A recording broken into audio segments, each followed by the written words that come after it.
the criteria Latifi needs to do to get re-signed, not get last. Spar's back, and lights out, and away we go. And Lewis Hamilton is halfway to space. Personally, go IndyCar over Williams. Yeah, Grosjean Zhu? Guan Yu Zhou. Guan Yu Zhou. No, Zhou Zhou Guan Guan Yu. Yu. I said that the first time. George was already sitting in that seat. Look, I don't agree with it, but you've asked a question. I'm trying to find a way to justify And I'm just it. trying to absolutely tear your answer apart. G'day and welcome to Formula Bums. My name is Jacko. With me this afternoon is Andy, and today we are talking about the best motor race that happens in the country except for Bathurst, which is the Australian Grand Prix. Andy, how you going, man? Man, I'm excited. I found out today I'm more than likely not going to be working during the Grand Prix for the first time in 10 years. I mean, it's fantastic news for you because you traditionally work all weekend, so you normally miss every race except for the ones that are at 1 or 2 a.m. because you're actually like awake on the way home. You're like, I can probably watch that one. Yeah, exactly. So no, I'm pumped. I'm going to get to watch the race. WrestleMania's this weekend. Supercars this weekend. Supercars. I got the Chooks Eels game tomorrow night, and apparently I'm going to the Dolphins Dragons game on the weekend too. I'm not. I'm not doing that.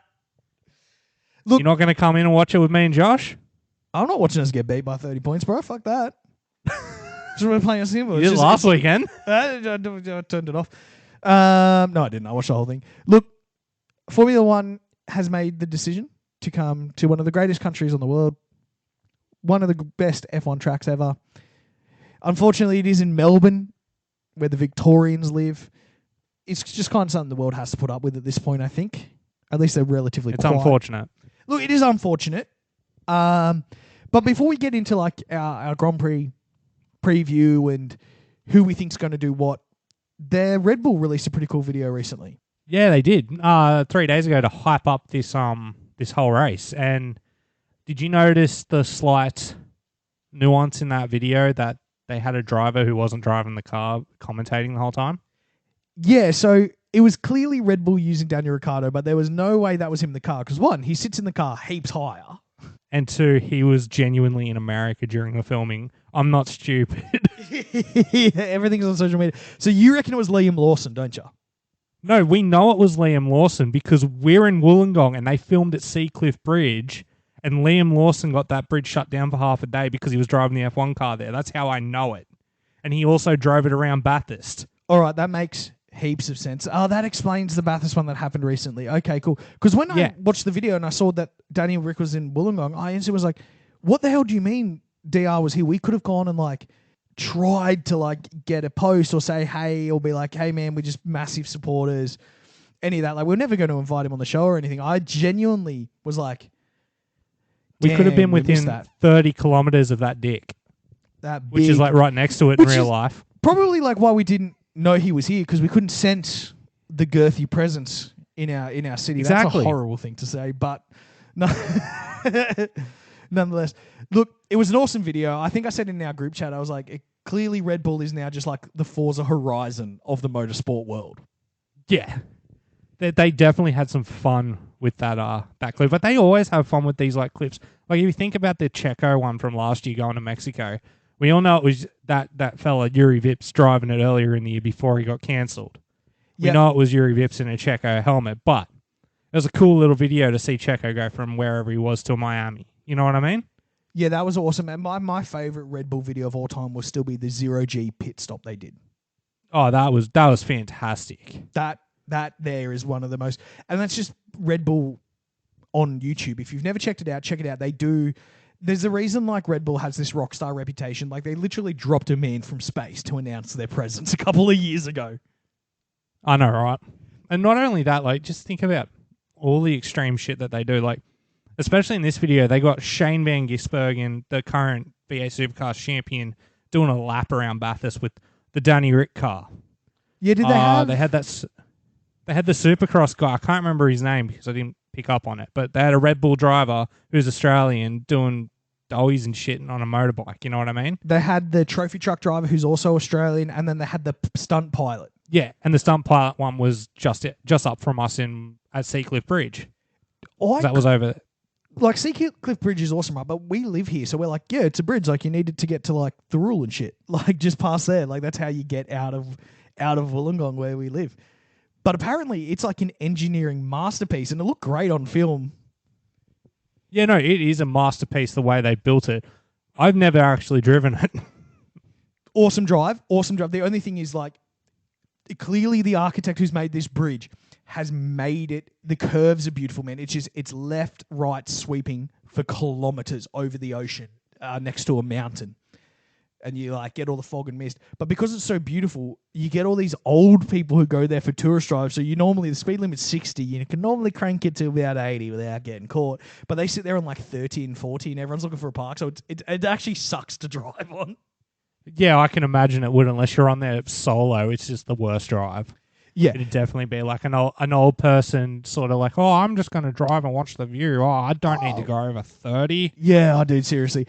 Look, F1 is in Australia this weekend. It's a fantastic time of the year for all of us Aussies. It's a convenient time for us to watch. We actually get to experience a normal weekend, right? We're watching it through the day, have a few beers, have a few parties. Supercars as a support category. If you're listening anywhere that's not Australia, or even if you are in Australia and you've never really dipped your toe into supercars, please watch it this weekend. It is absolute mental racing that occurs with these drivers who are happy to bump and nudge each other. It's fantastic. Oh, definitely. And if Newcastle's anything to go off, that was a fantastic weekend. So this weekend's just going to be even better. Yeah, look, Supercars is doing really, really well with their racing at the moment. They're the support category. F2 is here for the first time. And F3. And F3 is here for the first time. And that is massive for the Australian Grand Prix Corporation and the guys who own and run Albert Park, which is based relatively central Melbourne, I think. It's sort of just outside St Kilda. If you go to the Junction Oval, it's not too far away from this. That's where Cricket Victoria is actually based. So I've been there quite a bit. And I actually got to drive the track one year because we were filming a game of cricket while they were still building the track. And me and the guy I was working with, it's like, let's do a lap. And we snuck around and did a lap on the track. Nice. Well, I've got family and friends in Bathurst. And every time we go to Bathurst, we drive Mount Panorama because it's just public roads. The racetrack, you can just drive. Yeah, exactly. It. And yeah, we've... But you can't necessarily drive the track, but you can drive over the roads that these cars are going to be going over the next few days. Yeah, because Australia is technically a street circuit-ish, but it's also racing circuit bits too. It's a street circuit around a park, basically, and they're able to make it look like a racetrack. Yeah, it's all unique. Public roads. It is very unique, and the pit bays look sick. I want to say it's probably like the third or fourth most picturesque park or racetrack that the F1 goes to. Third or fourth. Try saying that without a lisp. In the top. It's in the top couple. Look, this weekend, mate, do we have any news we need to cover before we talk about... I got one major piece of news, and it's dropped literally as we're recording on the 29th of March, 2023 at 10:41 a.m. So yesterday. No, today. Today at 10:41. McLaren has poached 15 new staff members in a major blow to other teams in an internal shake-up. And this is in regards to last week, their technical director, James Key, left. And the teams that have been listed are 3 top teams. It's Ferrari, Red Bull, and Aston Martin. No Mercedes boys got pinched. That's what I've noticed. According to motorsport.com, McLaren have nabbed 15 individuals to boost its aero department. Those figures arriving from top teams like Ferrari, Red Bull, and Aston Martin, and those are the only ones named. One of the individuals, however, is senior Aston Martin aerodynamicist Mariano Alperin. I'm sorry, I have dyslexia or something. I can't read your name, but senior official. So that's a senior technician pretty much that they're bringing over from Aston. And he was key in the development of this Red Bull that they're racing this year. Yeah, look, I mean, this is good, right? McLaren is a team that a lot of people want to support. They have a great legacy in the sport. They've been a massive supporter of Australian race drivers. They've taken Oscar. They've taken Danny previously, even though they've done Danny dirty.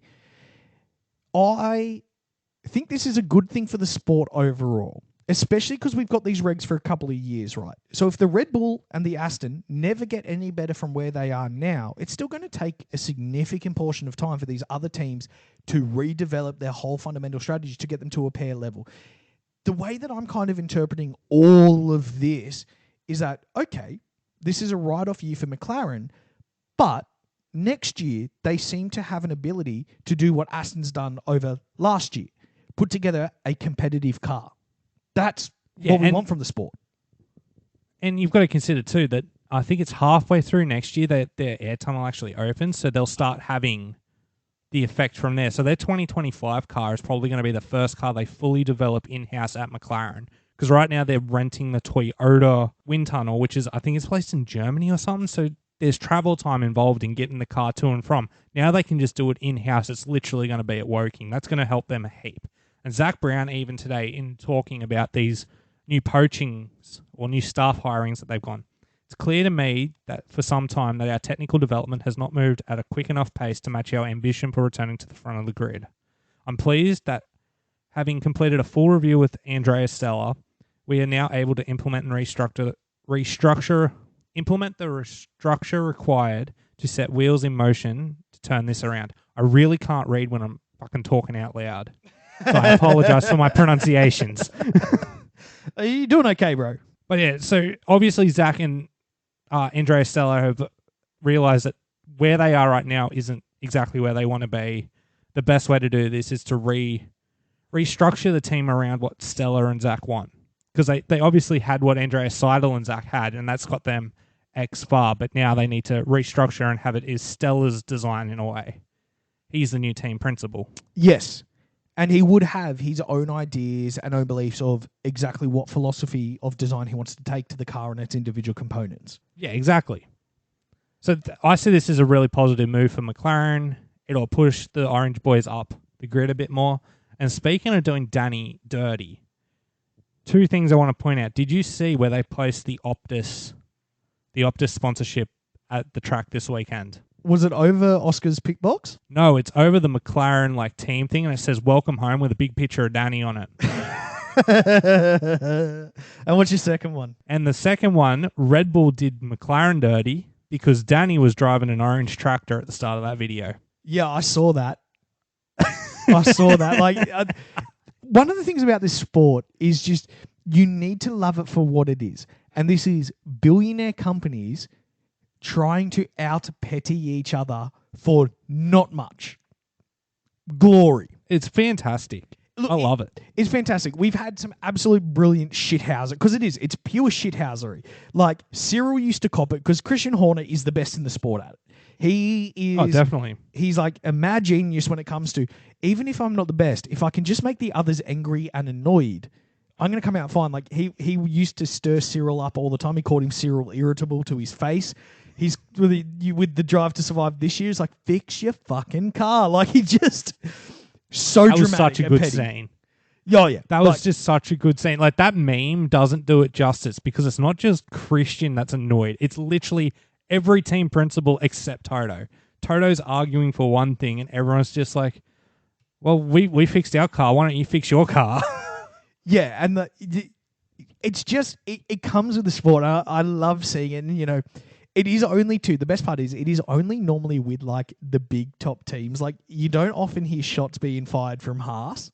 You don't often hear Williams stepping out of line and being like, well, all these things. It is literally the three best teams in the sport who can't seem to ever get along for any more than 2 or 3 minutes. And they love... And it's always 2-on-1. It's always 2-on-1. It's the two behind the other car. Yep. Like Red Bull are the bad dudes now at the moment because they're winning. So, you've got Toto out there saying things. You got Ferrari saying out there because of how the aero comes off the car, it's actually affecting ours a little bit unfairly. That was allegedly rumoured recently. I have a piece of news. It's something you brought up, but it's in front of me now, which is the adjustment to the grid size of the grid boxes on the start-finish straight. Yes, so this season, from Albert Park, the photos coming from Albert Park are saying that the grid bays are actually 20 centimetres wider than they have been in Saudi and Bahrain. And this is to counteract the two penalties that Esteban and Alonso unfortunately copped over the past 2 rounds. And I know we've spoken about it, but I don't know if we ever went into exact detail about what was actually wrong. Were they on the line or were they too close to the line? I think they were too angled over it, so part of their car was over the line. Yep. Okay. So maybe like wing or something. Because both of them were angled. Because both of them were angled to get onto the driving line quick as possible. Yep. Yep. Look, I'm okay with it. I think as long as it's enforced consistently. Do you know what I mean? That's when it comes to these like little technical changes. I think the only thing that should matter for us is people who enjoy the sport, the fans, and the people who keep it popular is the simple thing is, okay, is it going to be uniform and fair? If that's true, then it's irrelevant. I don't think this will add anything or take anything away from the sport, except for some penalties that do take away from the sport. Yeah, exactly. I think it's a good idea, and it also gives the drivers no excuse. 20 centimeters wider, they definitely are going to see it. You know what I mean? And 20 centimeters is significant, especially when these guys are able to place their car millimeters away from a wall for 2 hours straight. Like, they can do a lot with 20 centimeters. Exactly. So, like, there's no excuse now, I feel, that we shouldn't be seeing a 5-second penalty for someone incorrect starting position or anything like that. And do you know what, though, Andy? I think we need to take a moment, a little bit of self-reflection, which we now think this is a good idea. We only think this is a good and fair idea because it happened to Fernando. If this came out and it didn't happen to Fernando, we'd both be being there. We're like, well, Ocon's the one who's got the fucking problem. He clearly can't drive a car. Like, it's only because it happened to Fernando that we're like, this is brilliant. I support this completely. But in reality, if it didn't happen to Fernando, I wouldn't think there's a problem. It's just because we are the same as the team principals. We're heaps biased and petty when it comes to this sport. No, I agree. But also, I don't think it's just Fernando. If it had happened to pretty much anyone else on the grid except for Esteban and maybe Lando for you, we would have not given a shit. I'm a firm believer that Lando can still fuck this up.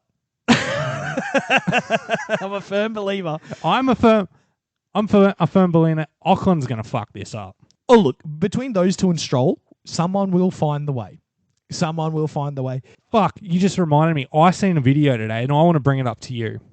It was at the end of the 2017 Malaysian Grand Prix. Have you ever seen the post-race lap? No, I have not.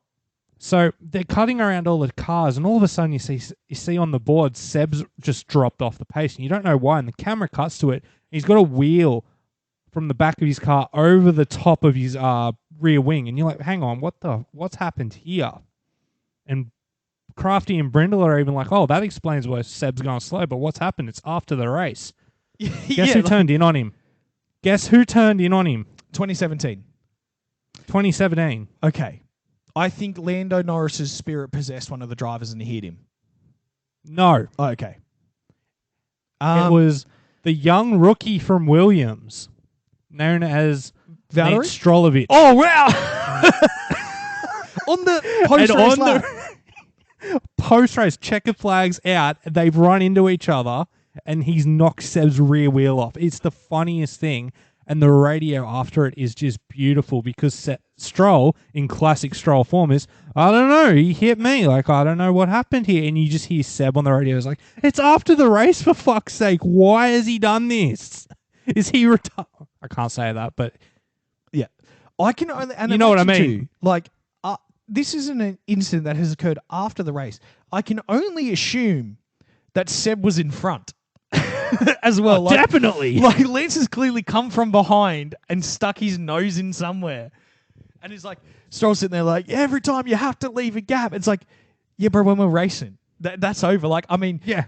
Technically, yeah, you're cooling down. Well, Lance, let's be honest, man. You still had 2 laps to go, but that's not how this sport works. You were lapped twice as flagged anyway. He's like, well, I still had 2 laps to go. It's like, yeah, but you don't deserve to finish them, so shut the fuck up. But, I remember seeing that today. I was like, oh, I got to bring this up with Jack because I know he's never seen this before. No, this was before I really took a liking to the sport. I was always aware of it, but, keep it up to date on who was winning and whatnot. But that's the first I've heard of Seb getting taken. It would have been in German, too. He would have had a spray in German. That's how you know. No, it was English. It was English. Oh, wow. So you really know what he was saying. Let's shift the focus to this weekend. I know people online have been saying that the season's already over and done with, that Max is going to run away with the championship. My answer to that is, yeah, probably. So now we just get to focus on everything else for the year, right? There's still... Yeah, exactly. We know he's going to win pretty much every race except for the ones that his car blows up in. Yeah, and, this weekend... we're going to have a fantastic opportunity to see good racing. Australia traditionally brings out good racing. I can't remember the last race in memory when there wasn't an incident in the first lap or two. Like a couple of years ago, Danny had his front wing knocked off. Last year, Carlos went sailing through the gravel. Yep. It's going to be and good. This year, we've got 4 DRS zones again. They're going to try this again. Didn't they take one out last year, but Fernando complained about it? Yep. Now, this year, there's 4 at this stage. That could change by the time the race comes Sunday, but for now, there's 4 DRS zones, which is going to be cool. I like 4 DRS zones. I do too.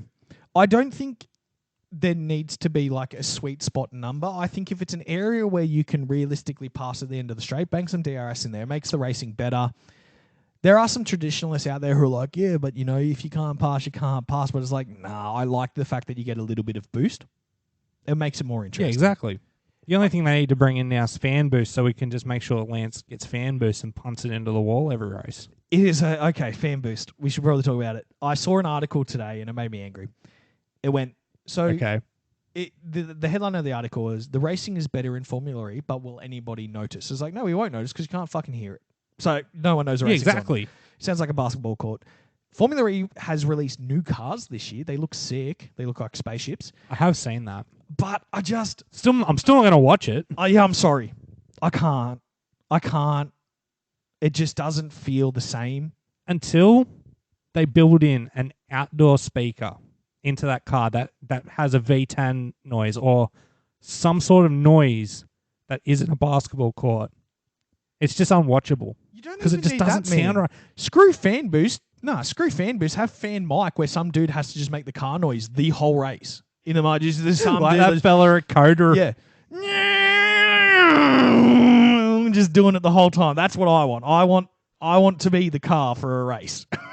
Let me do it. Well, it's simple. We'll just go to Australia. We'll just fly down to Melbourne this weekend, and me and you'll just stand near the effects mic, and we'll just.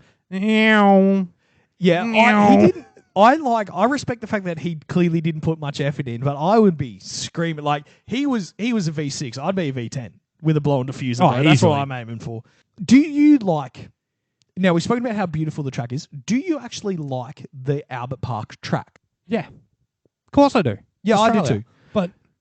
But also, like, I think the changes that were brought in last year have promoted better racing. Yeah, which taking was those 2 chicanes out. They took out the chicane at turn 9 and 10 and just made it turn 10. Yes. Or turn 9, I guess. They widened the corner of corner 1 by 2.5 meters. They widened the corner of turn 3 by 4 meters. And this is all from memory, by the way. I'm not sitting here with the map with the track layout adjustments written on it, Andy. Don't you dare suggest that. From memory, they also widened the corner of turn 6 and 7 by 7.5 meters, and they removed the chicane at turn 13. And they widened. I want to say you're right there. Oh, I'm right. I'm reading it off. I'm reading it off the infograph. So I know I'm right, man. I've got the chart in front of me. It has made it a faster track. It is still maintained all its technical areas.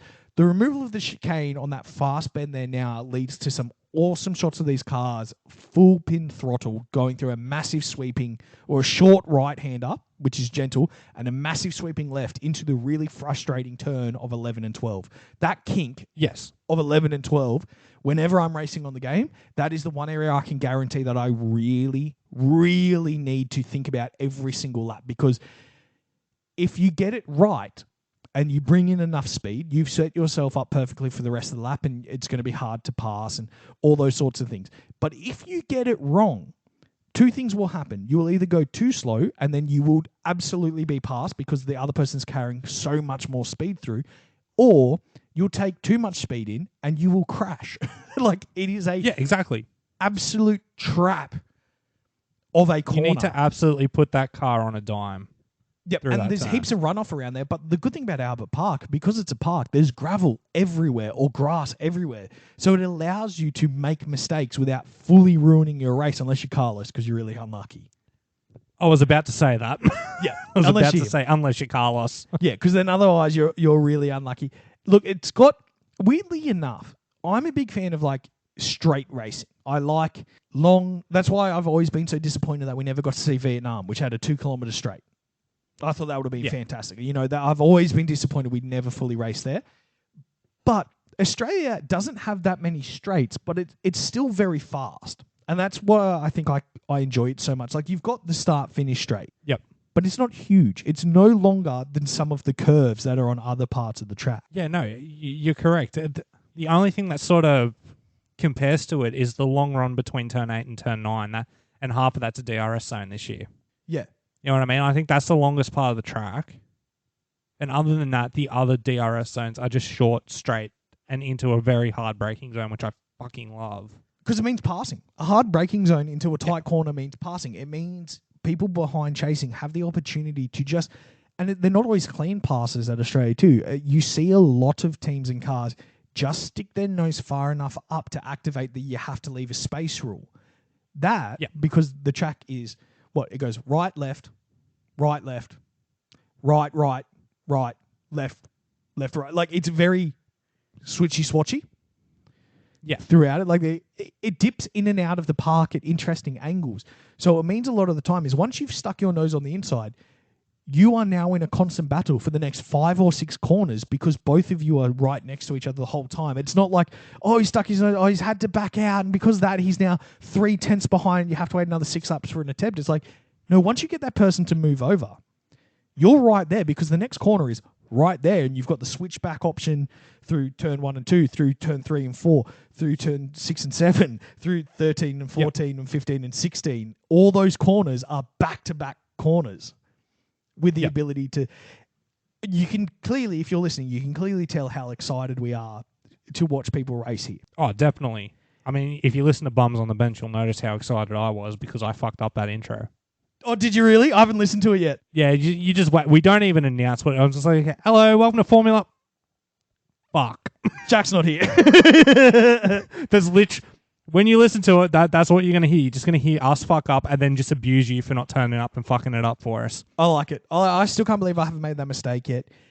Let's get a little bit more specific about where we think teams are going to go here. Now, I'm a Formula One idiot. So I have zero ability to think about what this track actually contains. I'm looking at this map and I'm like, it's got hard corners and high-speed stability, and that means I don't know what's going to happen for these teams. So, Andy, what do you think we're likely to see this weekend at Australia? I think the top 3 are the same top 3 again. I don't think there's going to be a change in that. I think 4, 5, 6, and 7, and potentially 8, depending on one of them crashing out. That's all up for debate between the 2 Ferraris, the 2 Mercedes, and Stroll. But I think Max, Checo, and Alonso...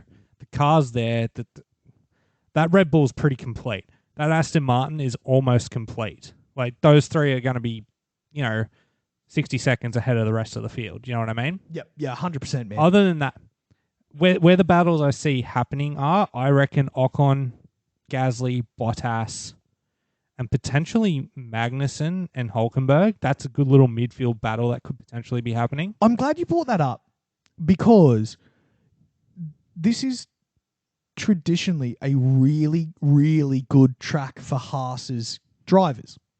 It's traditionally a very, very bad track for their front left wheel mechanic. Never forget. Twice. And that was 2 of them in one race. 2 different mechanics that fucked it up. It happened twice in one race, and didn't it happen to one of them the race before as well? I believe it's happened here twice. I'm pretty sure the race before. It's happened here a few times, but yeah. Haas is great until that first pit stop normally. Yep. Now, it wasn't here. It was Emilia-Romagna where Albon went the whole race. Or was it Australia where he went the whole race? No, it was here. It was here. This is where he went every lap on a hard and then came in right at the end for a soft. So I genuinely think that the people I'm going to be paying the most attention to this weekend will be Oscar. Mainly because I surely, and I'm going to regret saying this, surely McLaren will be able to finish a race without incident at some point this year. I hope it's here. We have not seen what he is actually capable of in a race car. So I want to see that. I said that. I'm going to say that every weekend until we actually see it. If he is really successful and does well, then you're never going to hear me shut up about it.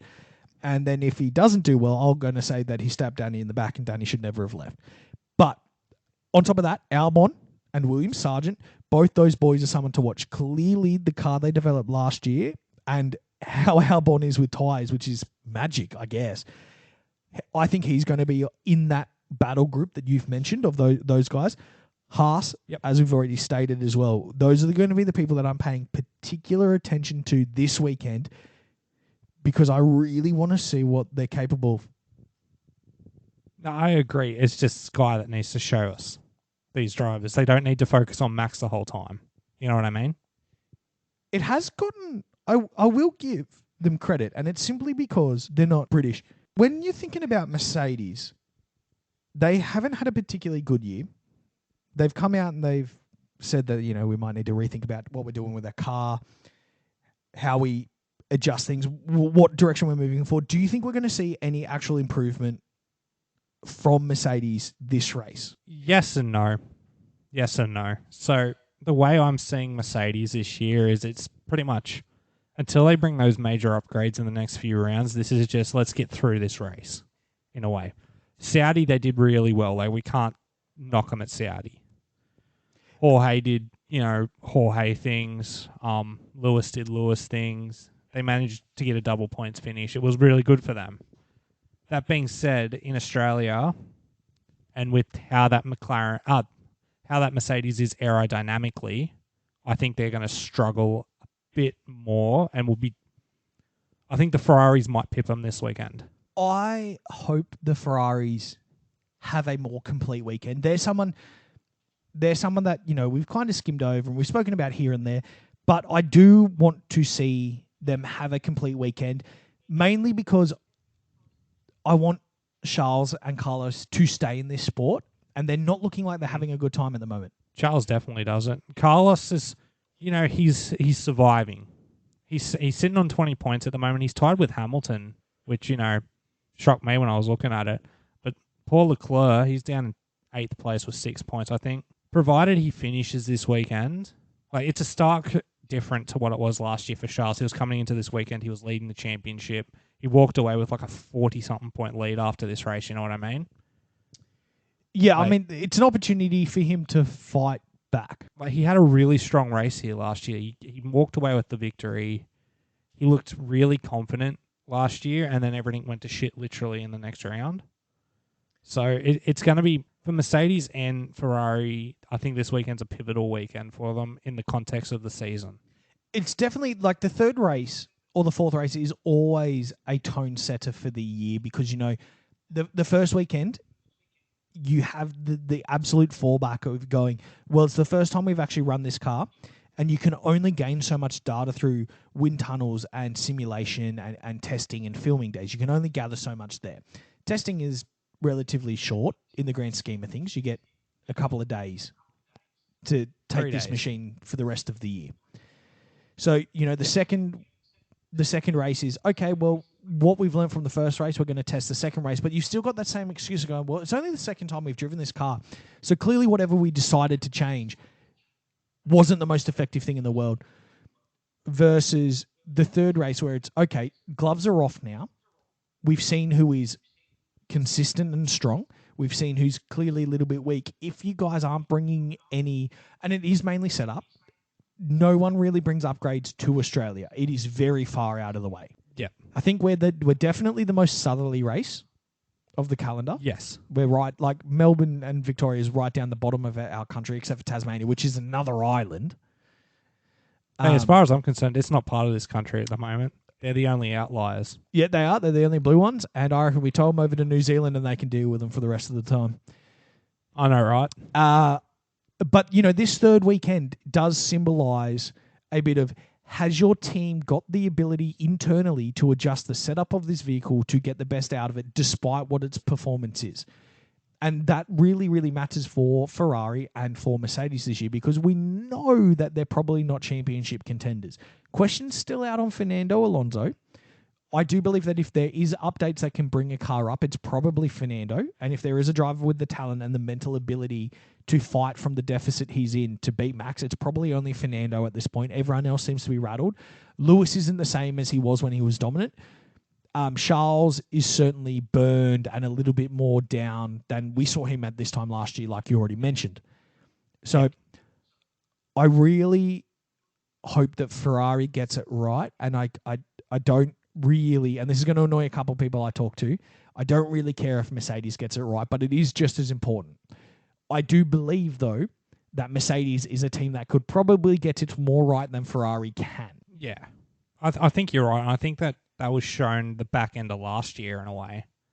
If you look at the way that these teams finished last year, they looked like they were getting close back to their dominant form, you know what I mean? Like they walked away with the double victory at Brazil, came away with that pretty solid Abu Dhabi bar Lewis's retirement, you know what I mean? Like they looked more like Mercedes at Abu Dhabi than they had all year. They looked in a way more like themselves that in our start of this year, and a lot of other podcasts and a lot of other journalists at the start of this year definitely picked them as to be back in form, right? Like I believe coming into this year that we were like, first of all, we thought it was going to be silver and that it was going to be good. It's not. It's a carbon car and it's not good. But, they did well enough last year with what they were able to wrangle to make us believe that they could still get back there. What they decided over the summer clearly wasn't correct. But yeah, chances are, man, you're 100% correct with where you're going in regards to what Mercedes may or may not be capable of. The question I want to bring up now is I want to jump back down the grid a little bit and talk about AlphaTauri. Yeah. So, McLaren is currently coming last and they have a pretty bad car. But we don't know how bad it actually is because sometimes they qualify it pretty well. Well, Oscar got 9th last weekend. Yeah. And the weekend before that, he did shocking the weekend before that. Yeah, they did shocking in Bahrain. Don't even bring that up. But, top 10, that's Q3. That's huge. That was really positive for them too because Oscar looked pumped for it. Yeah, so there's that aspect of it. Why I want to talk about AlphaTauri in particular is until we know what McLaren's truly capable of, because they might come out this weekend and have an actual good weekend and finish 8th and 14th, right? Which is a very good weekend for lower midfield where they are. My concern is that this AlphaTauri is just not good. It might actually be the weakest chassis on the grid. And I want your thoughts on that. I think you're right. So earlier this week, post went up on Reddit, like sort of clarifying the 4 aero concepts for each team, right? Now there's 4 of them. So you got the Red Bull design, the Aston Martin design, the Ferrari design, and the Mercedes design, yeah? Yep, correct. And it actually put in what teams have gone with what design. And so in the Red Bull design, you've got your McLaren and your Alfa Romeo have the most similar aero design. Yep. To the Red Bull. For Aston Martin, you've got Alpine, Williams, and funnily enough, AlphaTauri. So there is potential in that chassis design from an aero standpoint. From an aero standpoint. Yes. And then from the Ferrari design, we know it's Haas and Ferrari that have that, and Mercedes is well in the background with just them having that really weird design. The reason I bring that up is the 2 teams you just brought up, McLaren and AlphaTauri. All right. So obviously the 2 teams we mentioned, McLaren and AlphaTauri, there's one in each of those designs, and one of those designs is more like on pace than the other at the moment, but only just. So both those designs are still top end of the field designs. Yeah, true. I feel like with the AlphaTauri, until they can sort of get that design to work with that Honda powered engine, I just don't see them making any more gains than they sort of can. And if they were to swap concepts, for example, McLaren took the Aston Martin approach and AlphaTauri did what they should be doing and taking the Red Bull approach, I think those cars would be further up the grid right now. It blows my mind that this team is essentially a sister team, or it's involved with Red Bull. We don't really know they've always changing exactly what words they're using for it. It's the junior team, it's the sister team. They're related, is what we're saying. It blows my mind that one, and you've brought it up many times, that you are a Red Bull team. Why the hell haven't you copied them? Hearing this information that they've gone the Aston Martin aero design seems to me like clearly they're not. You can't directly copy.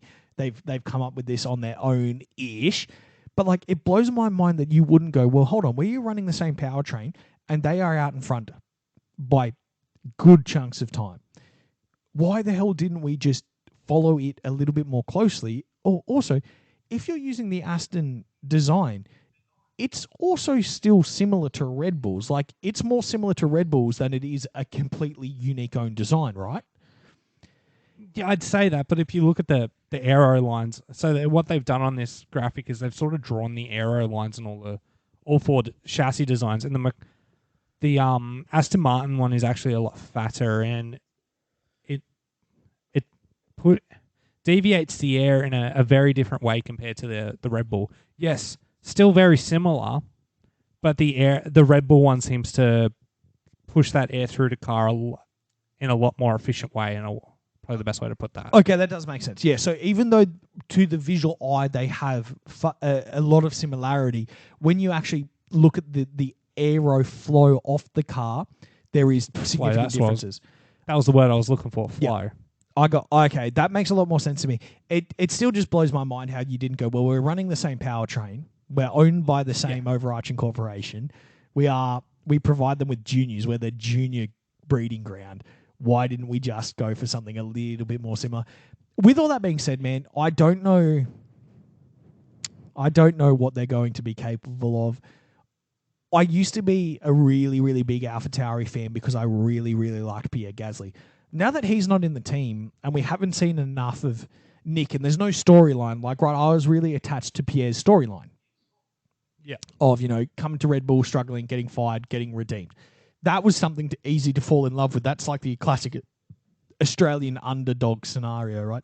Now that he's left, you've got Yuki, who I don't care for either way. I've got nothing negative or positive to say about him. I just like joking about him. And you've got Nick De Vries, who I do like. But because there's not that emotional attachment to his story and you rarely see them on camera, I don't really care for AlphaTauri that much at the moment. You get where I'm coming from? It's just like what drew me to the team's no longer there. Yeah, I know. It makes me regret my recent purchase. Yeah, I still haven't found out what that is, by the way. Oh, no. I bought myself an AlphaTauri jumper recently. An AlphaTauri what? An AlphaTauri jumper, like nice. a team jumper. Oh, wait, they make... And I've been... Sorry? They make really nice clothes. No, not like the AlphaTauri brand, like the AlphaTauri team jumper. Oh, nice. They're really good, but too. Now I'm just... I know they're really good, but now I'm just like... I don't really follow AlphaTauri as much now that Pierre's not there. I only bought it because it was $20. Well, that should tell you how the season's going. Yeah. Look, mate, let's... The only saving grace, it was a Pierre Gasly year AlphaTauri jumper. So like I said, I bought it last year. Nice. Which is also another shit year for the team. Look, let's move into the last portion of our show. Let's give the official who you're watching. Well, I mean, we've already spoken about who we think's going to go well, but give us your three and why. Fernando, because I hope he wins. I'm going to also say let's watch... There it is. Albon, of course, because of last year. Yep. If he does the same thing again this year, he's the king of tyres. And also Hulkenberg. Hulkenberg genuinely does pretty well at Australia. So there's my three to watch. I like it, man. Hulkenberg, Albon, and Fernando for the win. I like it. Look, for me, my top three this weekend will be Oscar, as I've already stated. Yep. I want to see what he can do. The next person is Valtteri Bottas. You need to support both Australians on the grid. And that's fair. Yep, got to get out there, support an Aussie. He's got a mullet. He looks fantastic. His initials are VBs. There's no way he's not doing like a Victor Bravo's promotional thing this weekend. It's got to be happening. And the third person for me is the same as you. It's Alex Albon. And it's specifically because of what we saw last year. I mean, his performance last year cemented the fact that even though the car was crap, this driver deserved to be in the sport the whole time. And that it was really Red Bull's inability to give him a car that he was competent in. Like last year's performance was so mega, and no one even realized. Even the commentators were like, "Oh, why is Albon so high? Oh, he hasn't pitted. There's one lap to you know what I mean?" It just sprung on everybody. Yeah. No one paid attention until it happened. I know, and it's one of those drives that catch you by surprise. Like we got to lap 56, we're like, holy shit, he hasn't fucking pitted yet. Sort of thing. Like it really caught everyone off guard, like you said. And to know that he can potentially do that again this weekend, like, it gets me excited. No, it is fantastic. Man, before we wrap up, is there anything else you want to bring up or talk about? Just that VB was in Adelaide doing donuts in Shane Van Gisbergen's old car. That was sick to watch. Dude, it looked great. It looked great. It's so good to have these superstars of our sport over here, because the Australian culture is so good at hosting sport. Like, everybody likes it. It's all laughs. It's all jokes. It's all seriousness. It's like, you try hard, but you're supposed to have fun while you're doing it. And like VB in this V8 supercar really epitomized what we like about Australian sport, where it's still these professional things, but it's not pretend. Everyone's expected to be who they are. Like, it's the reason we like our footy league or basketball compared to the American one. Well, yeah, it's not as produced. It's a little bit more rough around the edges, but it's fun and it's real. And there's a rawness or an edge to it that is a little bit cheeky or outside the norms of what other countries expect. It's also why like Australian media does really well, because it's like, oh, you guys are just kind of like funny and weirdly happy and optimistic about shit. Yeah, exactly. All right. Well, I guess, guys, thank you very much for listening. If you're overseas, sucked in, seriously, this is what you deserve. You deserve to wake up at a bad time, and you will wake up at a bad time, and you will watch it because you're dedicated to this sport, and we do it for you. Exactly. So how many times do we put our job on the line? Andy and I will be on the couch this weekend, sinking a few beers, maybe some other things, probably a couple sausages, bit of a democracy snag, and we'll be enjoying the race, thinking about all you guys who are awake at 4 a.m. Follow us on our social media, Formula Bums. Check out our website, Formula Bums. Check out our Twitter. That's not Formula Bums. That's Bums Formula. And we'll see you next week for a review. Talk to you then, guys. Bring back Big Dick.